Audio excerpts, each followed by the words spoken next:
What is up, everyone? Welcome back to another episode of Rants, Season 2, Episode 3, a particular episode, an individual episode, a classical liberal episode, some might say, and a little bit of conservative thrown in for the good measure of the political sphere. I am here with Nicholas J. Novotny. How you doing, everybody? All right. And so today we're going to be talking about a few things, a little philosophical things, some things that are interesting to maybe a particular view of the audience, an audience that isn't there for the type of nerd culture stuff, but more of the OG type of Rants episodes where we get a little bit more political, a little bit more serious, talk about the news, talk about some things that interest us, and things that I've been pondering about the past few days. So the reason why I wanted to sit here with Nick today is because back, I would say about a week ago, when I was in, I went down the West Coast to California and Oregon, and I did a lot of driving, a lot of sitting, and a lot of plane riding. So I had some podcasts to listen to. I need to catch up on the Rubin Report, which you guys all should go look at on Patreon.com if you want to support him. The Rubin Reporter, go on YouTube and watch some of his videos. It's an interview show where he talks to a lot of well-minded individuals who have a lot of different ideas, and some would say he's part of the intellectual dark web. I forgot the name for a second. IDW as they call it. And you're probably wondering what the IDW is. Well, the IDW is a group mind of like individuals who all have different beliefs and ideas and opinions, but they all come down on one single thing, whereas they believe in individuality and that the leftism is going to be the fail of not only Western culture, but potentially for Eastern culture too. I mean, we're already seeing that with Brexit and the immigration problems they're having in Europe and in the UK. So, now, some might say that this is also a form of tribalism, which these people don't believe in, but you have to understand that this is the kind of the first thing we can get into, Nick, a little bit, is I think there is a difference between collectivism and tribalism. The thing with collectivism is that everyone has to have, it's kind of the same thing with identity politics, where the left has this collective mind and identity politics driven monopoly that they've shoved down the throat since really Bill Clinton's era and more in Obama's. But if you're black, gay, trans, you're part of the LGBT community anyway, if you're any minority that have to be a victim in any way, they will take you in and have you in a collective mindset where you're always the enemy, you're always the victim, and everyone that's trying to tell you a different idea or trying to help you in any way that doesn't fit their agenda is the enemy. So this is the type of collectivism I'm talking about. And I guess tribalism is the same way, where you just go into this, you're just, as Jordan Peterson says, you're ideology possessed, meaning that you can't have any free thoughts, and all your actions and everything are basically taken over you and possessed, and you just are basically a tribal being, and you don't have any free thoughts of individuality. But I think there's a certain level of tribalism that we need in each group. And just to, like, in the group setting as the IDW. The IDW is a group, but they're not ideology possessed like the left, the left is, where they don't have any free thoughts or individuality, where these people actually do, and they have different opinions and thoughts.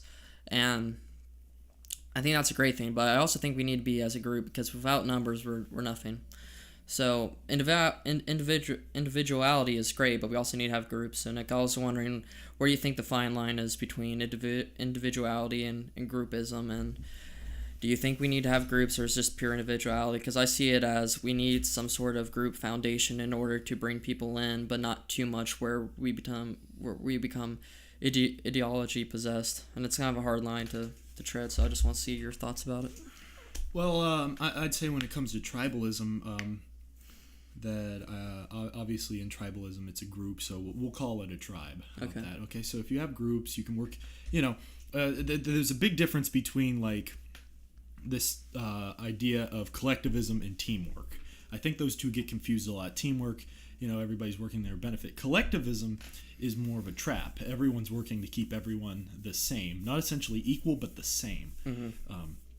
However, and that's the thing that they want to tell you, is that, well, we're doing this to keep people equal and make sure everyone's right, but how can you better yourselves if you're all stuck in this victimhood and you actually can't get out of the hole that you dig that you did for yourself. Right. And then the other thing about these tribes is, maybe to speak briefly about my limited understanding of Locke, a tribe could be the formation of a government.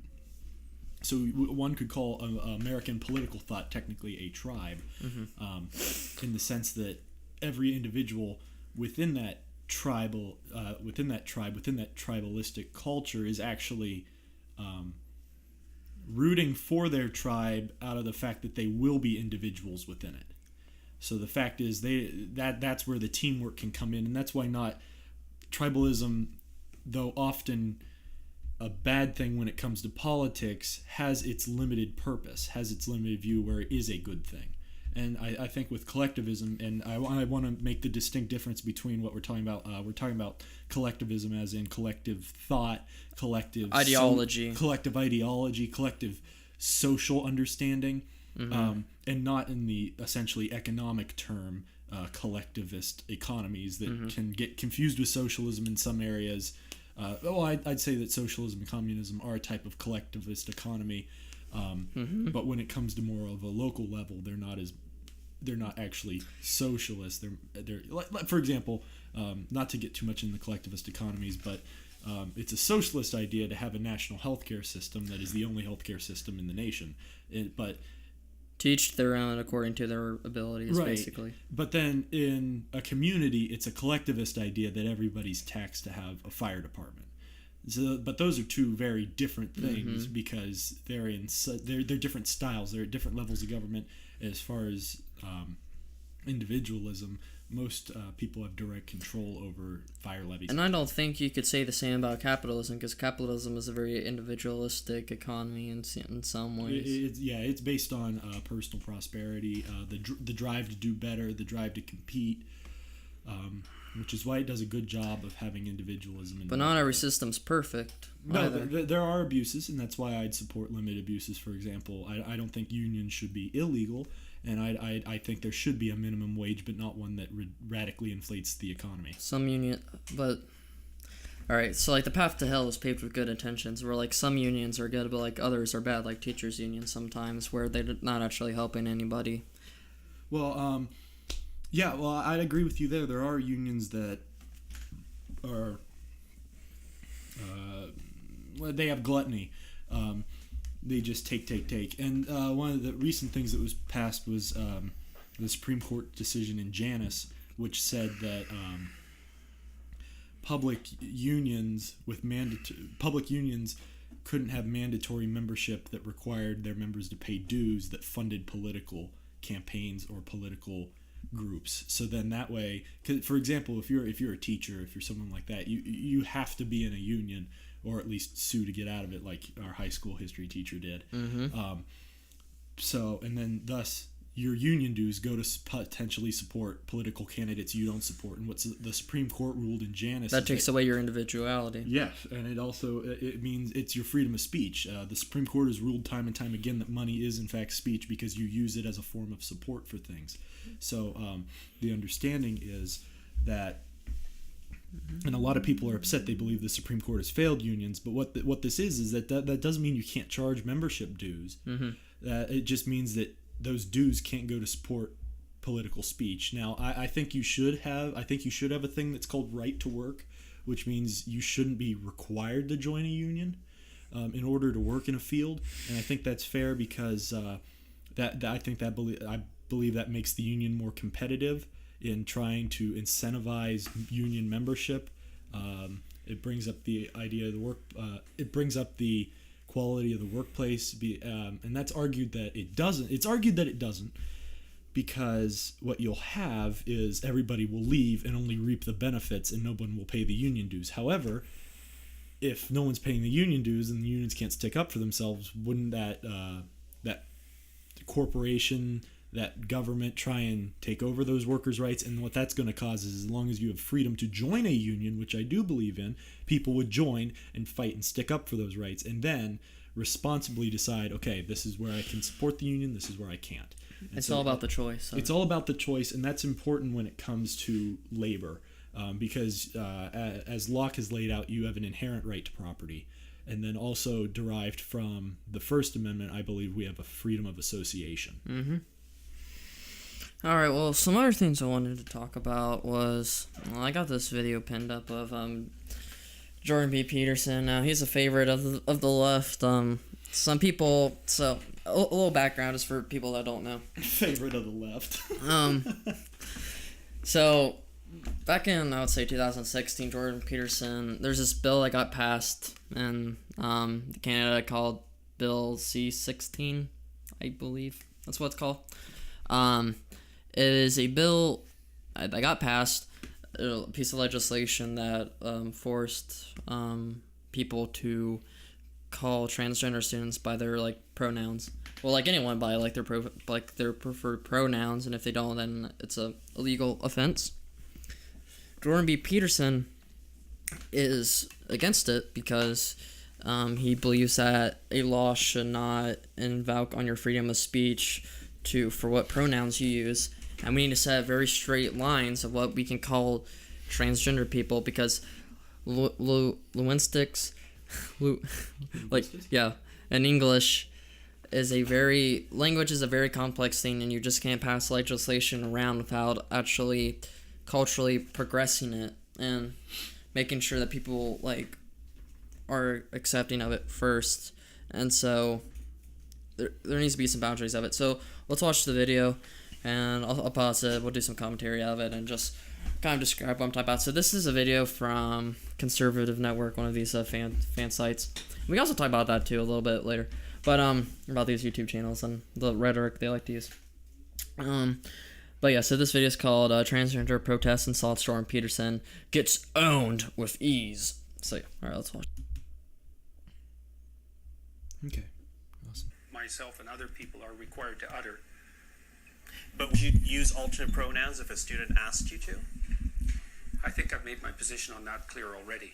Well, perhaps not to our audience at home who are just being introduced to this. Would you use alternate pronouns? And why not? Because I don't believe that other people have the right to determine what language I use, especially when it's backed by punitive legislation. And when the words that are being required are the constructions, they're artificial constructions of people I regard as radical ideologues whose viewpoint I do not share. All right, so that's what he's kind of saying right there about the whole type of radical leftist taking over, is because he thinks that'll be ideology possessed, and that if they do this, then that they're passing legislation in order to take away people's freedom of speech. So that's why he's against it. All right, let's keep on going. Well, we have a graphic to show our audience at home, just some of the pronouns being used or asked to be used as alternates. Among them you see here Z or Zim, Z or here, Z or Zir, also A, or A rather, and per. So just some of the alternate pronouns there. Professor Pete, when you hear Professor Peterson saying that this is oppressive, how do you respond to that? The Peterson drama has done real harm to real people on campus. He's made it harder to be transgender or non-binary. I know this from personal experience. I'm non-binary and transgender, and I know how it's felt to be on the U of T campus for the last month. And I also know from private communications with other affected people. In New Zealand, where I grew up, academics have a statutory role enshrined in the Education Act to be a critic and conscience of society. So I think that's an idea worth exporting to Canada. So I'd like to give Peterson about a B+ for his critic role recently, and an F for the conscience part. A student once said to me when I finally obtained tenure, "Now, Professor, now that you have obtained superpowers, you must agree to use them for good, for peace and justice." So I invite Peterson to start doing more of that. Well, Professor Peterson, those who are asking for this alternate use of alternate pronouns, they are saying it boils down to respecting their human rights. How do you respond to that? I don't think it boils down to respecting their human rights. I think that it's an imposition on freedom of speech that's being implemented at a legislative level. I also think that if there was a naturally evolving solution to the linguistic problem that's being posed by a small fraction of the transgender community, that people would have already adopted it.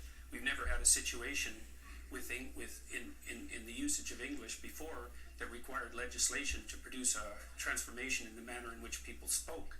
See, so that's basically what he's talking about, is that never before in history there has been legislation forcing people to say certain things in a way to like people, you know. I would argue one time.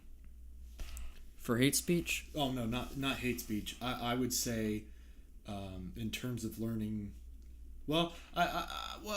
in particular, I would say there's been instances throughout history where people have had new language forced upon them. But it's always... But every example I can think of is by an oppressive regime. Yeah. So again, anytime anyone's really required to learn a new language or new words, it's been by someone who's wanting to control how they think. Most recently, I could think of Ataturk in Turkey in the early 19th century or early 20th century. Required them to actually form the Turkish language instead of speaking Arabic. Yeah. Let's keep on watching the video. It's a very dangerous precedent. So it's one thing to tell people what they can't say. So, for example, we have legislation making it illegal to do such things as deny the Holocaust. It's a completely different thing to demand that people use certain words when they're formulating their own ideas. I would argue that you shouldn't have... It's also absurd. Here's one thing that's happened that I don't believe the formulators of this legislation ever foresaw. So, in New York City, for example, there are now 31 protected gender identities, and I see no reason whatsoever why each of those gender identities can't demand the use of their own pronoun. And that absurd things like that have been happening on the University of Michigan campus, for example, where students have been given permission to tell faculty members and others what pronouns they're to be addressed by, and they're multiplying rapidly out of control. So the law is bad from an ethical perspective. It's sloppily written, and besides that, the solution that it imposes is practically untenable. Well, sorry, excuse me for jumping in, but I want to bring in Professor Pete here, because we did show those words to our audience at home, and perhaps the controller can show it to our audience once again. When you look at those alternate pronouns, I think it's fair to say that some people will see that at home and see that as very unwieldy, if you will. What do you say to those types of criticisms, including the one you just heard from Professor Peterson? Well, I'd like to encourage people struggling with this to be kind as their first... Be kind. Okay. What if these people are assholes to you, though? Should you still be kind to an asshole? See, that's the thing I don't understand. Like, I shouldn't just respect you because you're a transgender. I shouldn't respect you because you're straight. I shouldn't respect you because you're gay, or I shouldn't respect you that you're a Christian or whatever. I should respect you because of your ethics and your moral integrity and who you are as a person, not because of these identity politics things. So when they say, oh, you should just respect them and be kind to them, well, I'll be respectful and kind to them if they're respectful and kind back to me. But if they're forcing me to like say these things and stuff and everything, then like it's a different thing where they're trying to make me like follow their ideology. Yeah, and especially if it's forced, if it's compelled speech. I think that's wrong. I mean, there's no freedom in compelled speech. When it comes socially, I'd say personally I wouldn't use the pronouns, but if they wanted to go by a different name, that's fine by me. You know, that's their choice. I'll respect that. But the pronouns thing, I shouldn't be expected to learn new words. Well, he just said like 30. I have a problem with that. He just said 30 pronouns. So I think we need to just set a precedent of like one or two or something. Or like I don't see why. My understanding is that the reason the pronouns want to be used is so transgender people can feel transgender, non-binary, whatever's in between. Those folks can feel accepted. But however.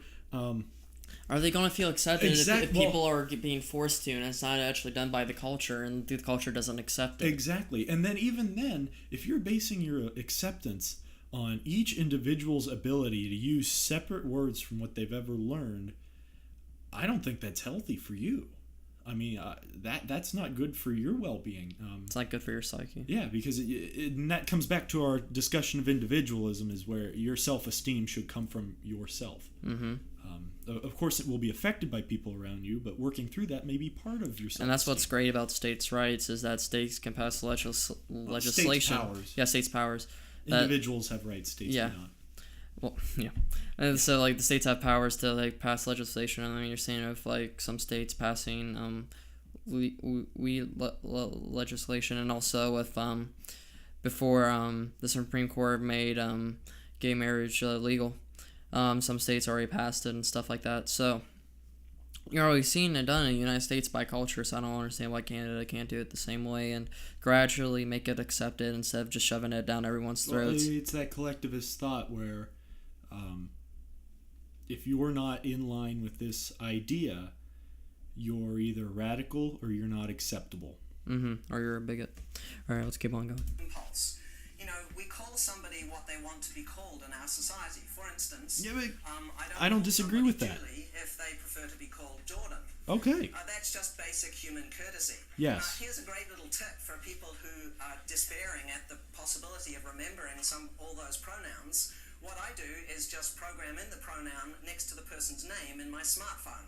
So whenever I'm out and about and I've forgotten whether one of my trans friends uses Z or Zer or they or them or something else, I just look it up and it's really super easy. One thing I'd like you to really look at in regard to this controversy is to watch out for who's getting centered in a discussion. Political correctness is code that powerful people use when they're annoyed that they're actually not the center of attention in any given discussion. That's so wrong. That That's is so so wrong. far off. 16 is actually not about cisgender people. It's about protections for transgender people. It's amazing. What's amazing to me is that groups with this collectivist thought consider themselves elitists, and they are elitists. It's their thought that has to be elite. It's their thing that has to be elite. And yet they always say that it's powerful people who are after us. When in fact, you find out that a lot of these powerful people are these elitists who are using collectivist thought to try and really control the understanding of average citizens. Also, I want to give how am I powerful? I'm like it doesn't make any sense, and it's just like I don't give I'm not doing this for like power. I'm doing this so make sure that the culture doesn't fall apart and we can. Well, yeah, we're not going to like call someone something or not call someone something in order to have control over them. It's about control over ourselves, and that little bit was led with the right idea. Like Common courtesy. Common courtesy is nice when you address someone. However, the making someone understand many different things you have to call them, many different pronouns. I mean, a name is different from. I think a name would be easy. A name is easier to remember. Your mind works in that way, where you see a face, you coordinate it with a name, not some alternative pronoun that's been decided by mashing letters together. All right. And that's not, it's not about Jordan Peterson. So, we should have people learning to listen more. We have 2 ears and 1 mouth for a very good reason. When things get political, I like to ask, who benefits and who gets to decide the rules of the game?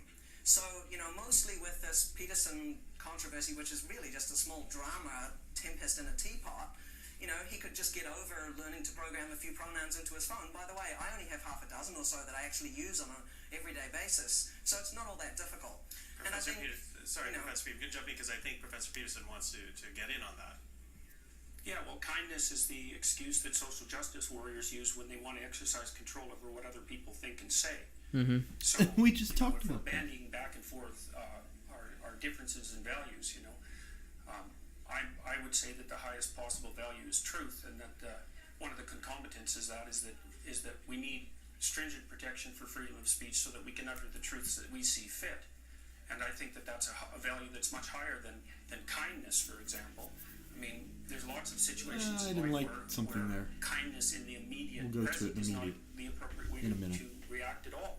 So, for example, when you discipline children, you often hurt their feelings in the short term so that they can learn to behave properly in the medium to long term so that their lives go well. And so this automatic assumption that the people on the social justice warrior side of the equation are motivated only by kindness when they're also clearly motivated by power is something I find completely untenable.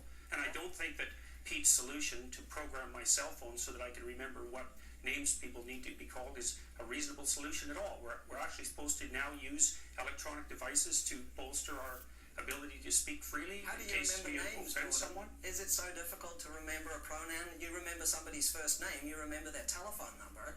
I mean, I think that I it's don't very, remember very people's true first names that very easily, and I don't remember their telephone numbers very easily. And when I see a stranger, I call them by the pronoun that seems to be in accordance with their presented appearance. And that's you they being appear lazy, that way. Jordan. It's That's you being lazy. I think there's a very high value that we should also be aiming for. So we in should- addition to So should we go to every person and be like, hey, I don't really know who you are, so like, I'll be like offended if someone like went to me and said that. Well, you know? I mean, are you supposed to be scared to talk to someone then? This is like that's like just makes me uncomfortable. The Peterson quote about you should have freedom of speech in order to utter the truths you see fit, or your truths. I think aren't they doing the he same said thing? he said your truths you see fit, and not the truths you see fit. There's not your truth, there's the there, truth. There is no your truth. There's the truth. We can argue about what the truth is, but there is nothing. The truth doesn't belong to anyone. It's laid out. It's set. But I think what he's saying is these people want to silence like your truth in some way, like your opinion, basically. Okay, yeah, and, your and like opinion. that's Yeah. what he's saying. I think utter the truth. Okay, maybe he meant like your opinion. They want you to silence they your don't- thoughts, they or like want- your opinion. Okay, I think that's what he was saying. They want you to be silent in what you believe, what you perceive to be the truth. Yeah. Okay. That's what Right, okay. that's what I think what he was saying. truth. By the way, throughout this whole controversy, I have told the truth at every turn. So, trying to imply that that's not what's happening on people on the social justice... Am I a social justice warrior? I don't know. I also hate that term, social justice warrior. But yeah, we can talk about that. But I think that we should be aiming for pluralism. This means recognizing more than one set of fundamental principles, fostering independent cultural traditions of minorities, and being willing to share power with people who are different than you.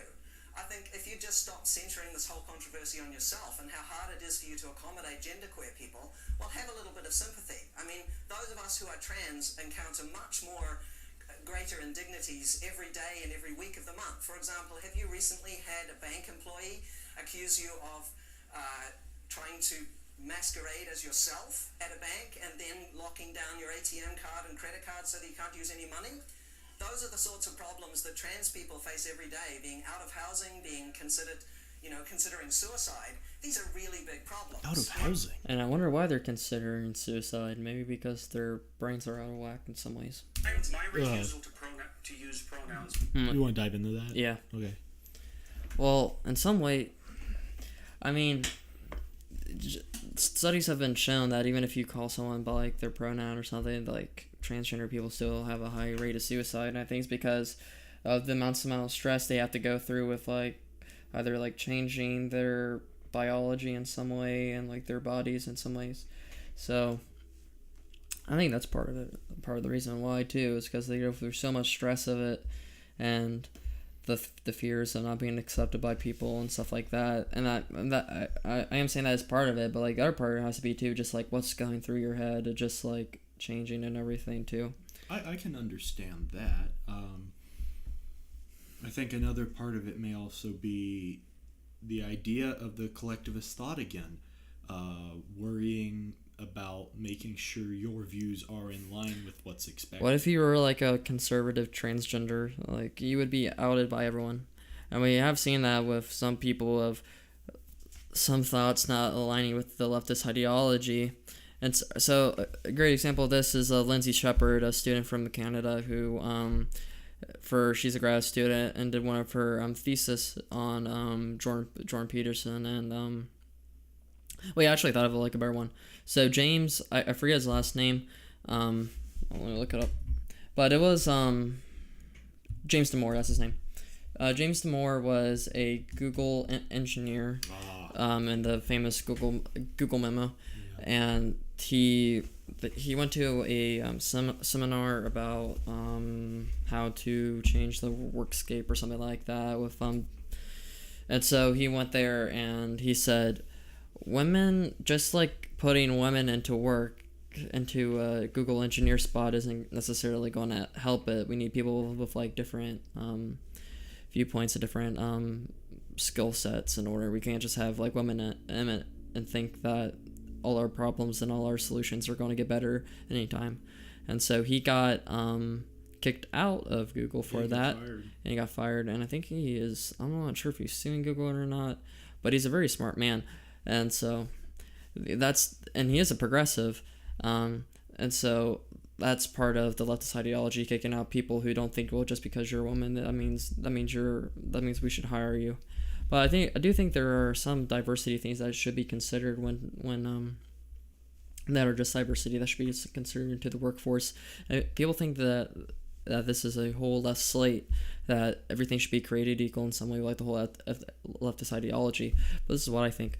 I think that, for example, for like police, I do think that diversity for diversity's sake is a good thing for police stations, because different police officers, if they're either black, Latino, or something, can see things in a different way, and they can have different viewpoints on the situation. For example, if a bunch of whites were going into a ghetto neighborhood, they wouldn't really they wouldn't have the same understanding or really the same viewpoint as if you had like a black officer there or a Mexican officer there.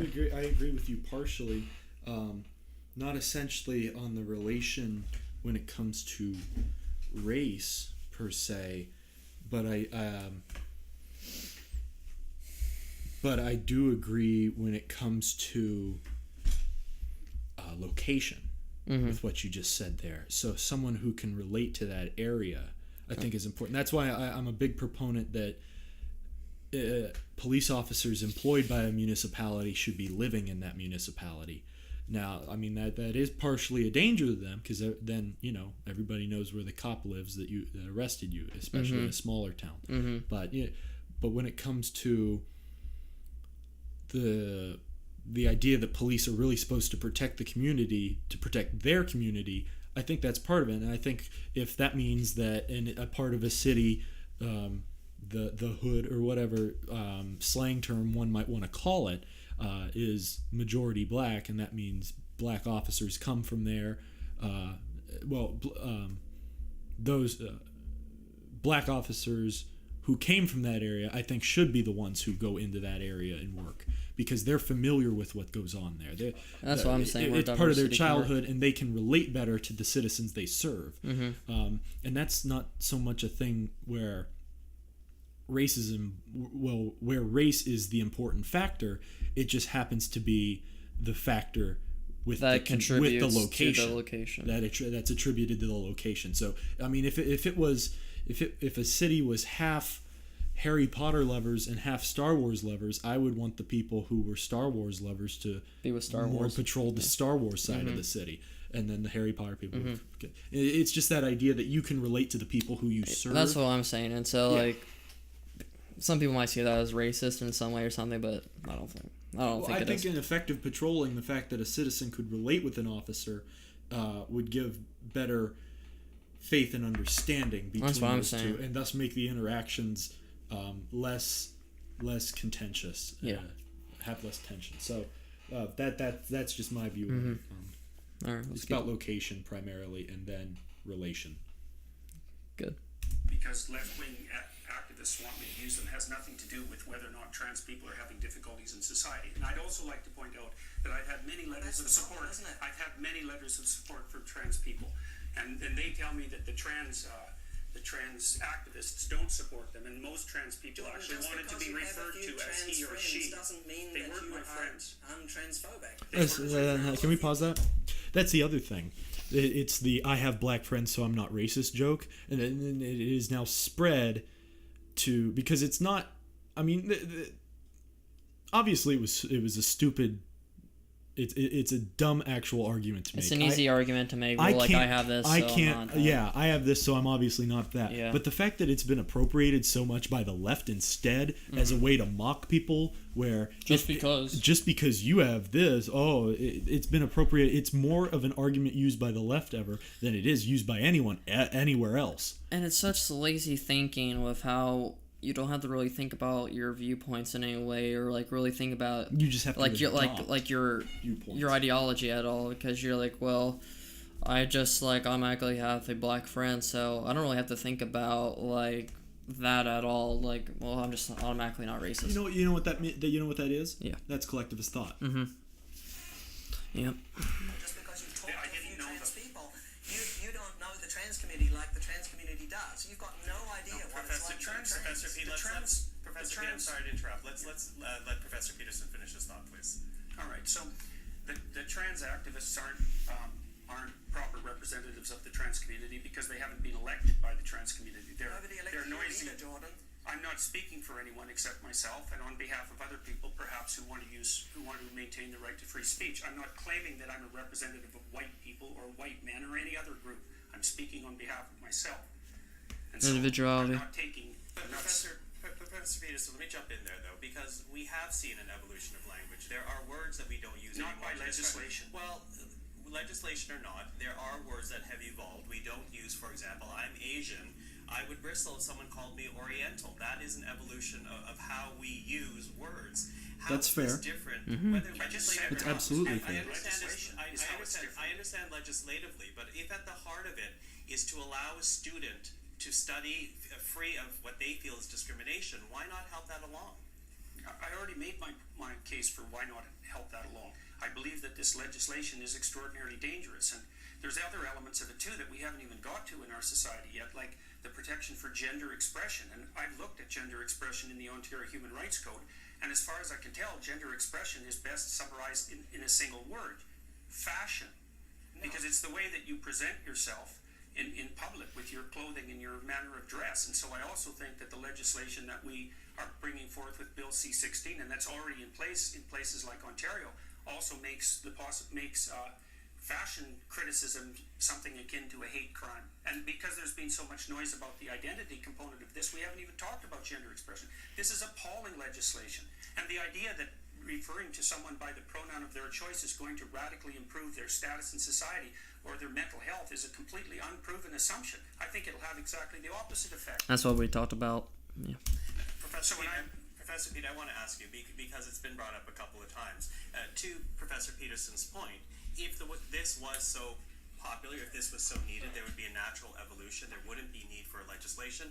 Why the need for legislating this as opposed to allowing it to evolve naturally? Well, Bill C-16 and the Ontario Human Rights... Shout out to that reporter kind of being unbiased and asking the questions and not being on and not being on his side the whole entire time. I appreciate that guy. Which is mostly what you see on CNN. It's just like them attacking the... I think he did a good job. I mean, and we're not even through it all yet. No. He's doing good at prodding both of them and using personal experiences and professional experiences and then just blanket experiences as a way to prod because usually both of I them don't on. see them asking their questions and like trying to break their like argument in any way. It's usually just trying to break he's doing a good job of driving the conversation rather than deciding the conversation. do not actually legislate pronoun usage. They don't specify 31 genders or anything of the kind. But let me jump in though. The university is essentially telling, at this point, it's human resources people to use alternate pronouns, in a way legislating their staff to do this. No, wait, the legislation also requires that the university make clear their concordance with that assumption on my part by mentioning in the letter that asked me to silence myself that I'm required to act in accordance with the provisions of the Ontario Human Rights Act. And so the university knows full well that the legislation does precisely what I suggest it does. It's not written precisely in Bill C-16, it's written in the Ontario Human Rights Code. And if you read the Ontario Human Rights Commission policies on such things, you'll see very rapidly that utilization of preferred pronouns is part of the legislative package. So and that's they're actually, if you read the disingenuous. legislation, Jordan, you will find out that they're actually called correct pronouns. There's no preference about this. There is on It's the about Ontario. what's There is on correct the for a Ontario. person. There is on the Ontario Human Rights Commission website where the policy's laid out. And if people don't believe that, they can just go look themselves. Professor Pete, when you hear that this is a free speech issue, that you hear Professor Peterson in this case essentially saying that he doesn't want to be legislated to adopt new language, what's your response to that? Well, I share a number of Jordan's concerns about freedom of speech and academic freedom on campus. These are both very, very important principles, and they should apply regardless of what kind of politics you like. For example, if you're a left-winger or a right-winger or an up-winger or a down-winger or whatever it is. But you know, the reason why we have laws that protect academic freedom and freedom of speech is primarily to prevent government interference in individuals' lives, in their business. Did he just... He just contradicted himself right there. Yes. Let's replay that again. Yeah, I just... or a downwinder or whatever it is. But you know, the reason why we have laws that protect academic freedom and freedom of speech is primarily to prevent government interference in individuals. That's what you're doing, though. The government is passing this legislation. It's government interference. You're doing it through government interference. The government is passing legislation to change your freedom of speech in some way. So they're saying we're trying to protect academic freedom and freedom of speech from government intervention, but you're actually doing the opposite of what you just said by having government intervention with your freedom of speech.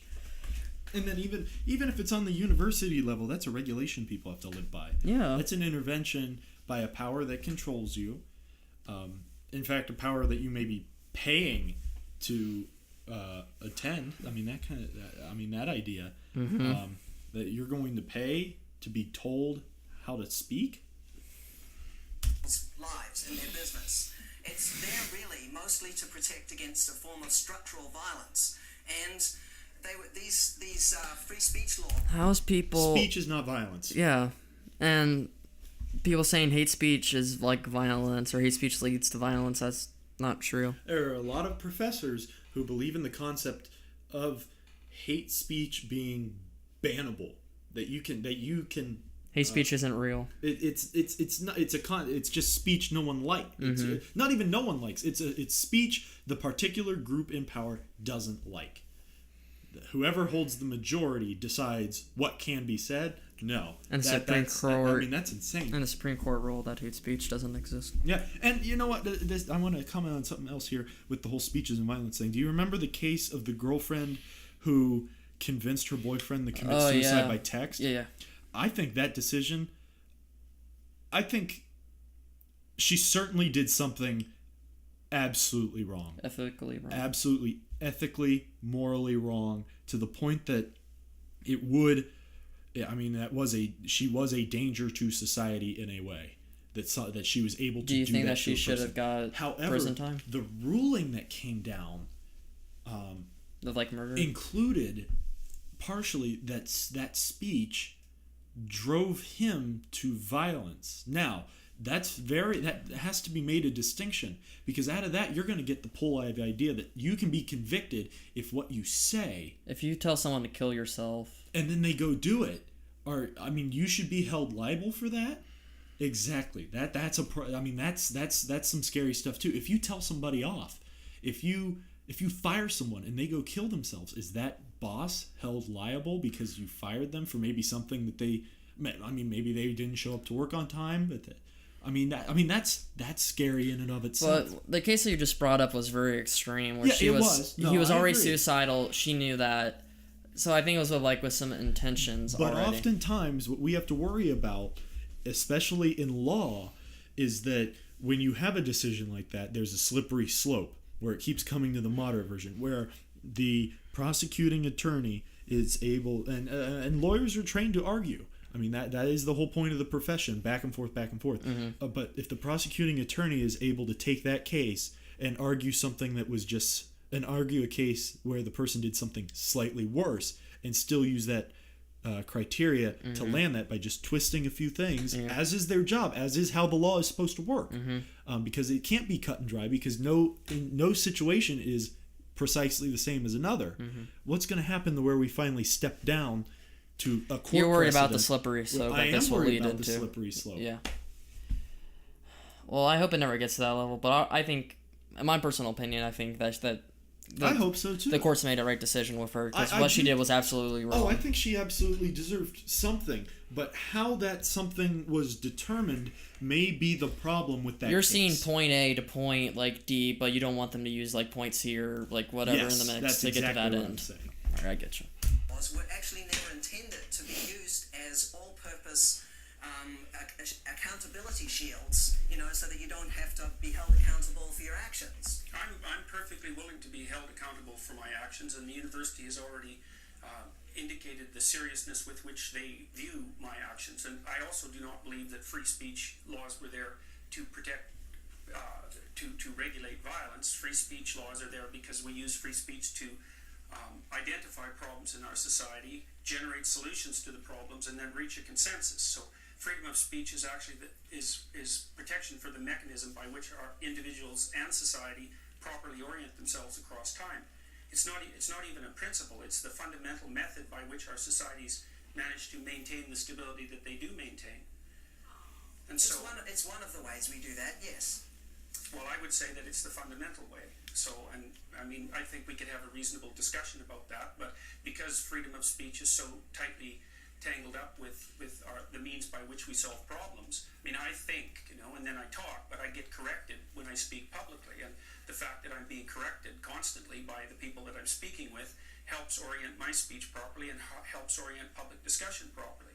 And I can tell you too that if there wasn't something absolutely vital at stake here that had a lot more to do than with just simple kindness, there wouldn't have been millions of people watching, for example, the assault that took place during the free speech rally that was held a few days after I released the video, which I see that CBC conveniently omitted to include in their video clips at the beginning of this interview. Well, Professor Peterson, we do want to thank you. We're sorry we're out of time here, but I want to thank both of you for joining us today. That is the University of Toronto professors Jordan Peterson and A.W. Pete, talking about what has become a very big controversy at the University of Toronto and beyond. If you're more interested in Jordan Peterson's work, you can find his videos on YouTube or go to the Rubin Report. Also, he has a book out called 12 Rules for Life, An Antidote to Chaos, which I'm hoping that gets a discount on Amazon. Amazon Prime Day, which is coming up, I think, in 2 days, so hopefully I can get that book on discount.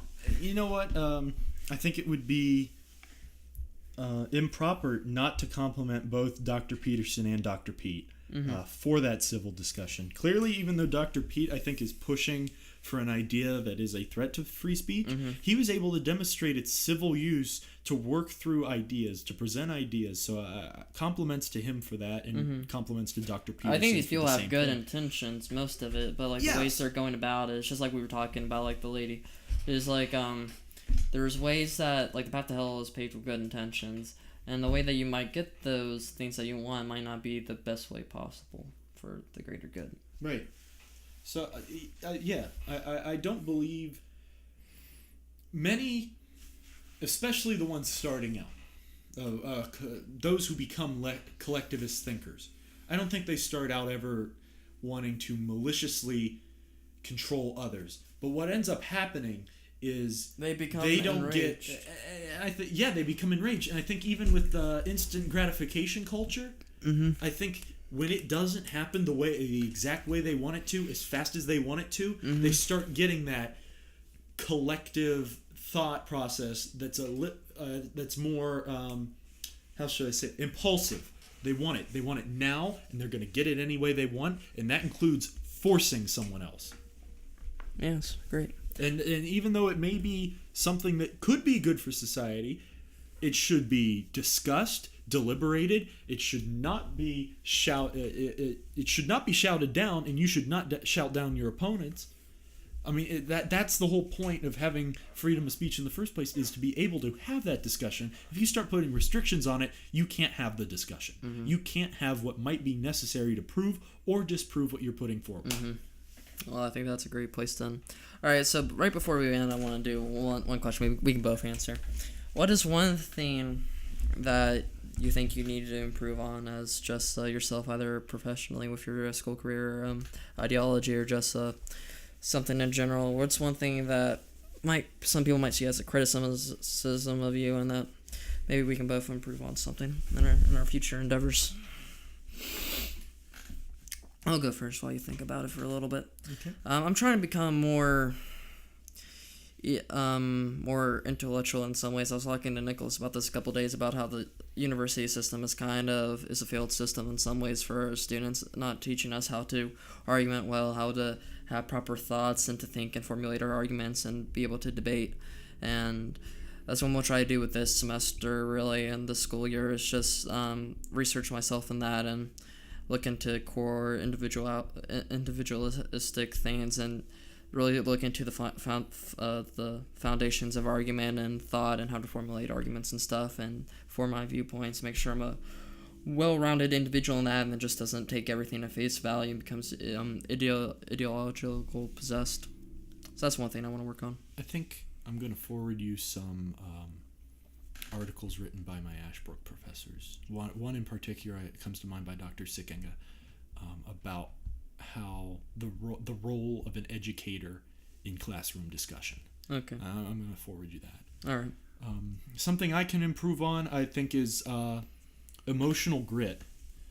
How to be kind without extending kindness to those who I should not continue to give it to, or how to take in others' unkindness, or not unkindness, but not abandonment, but others' indifference toward me.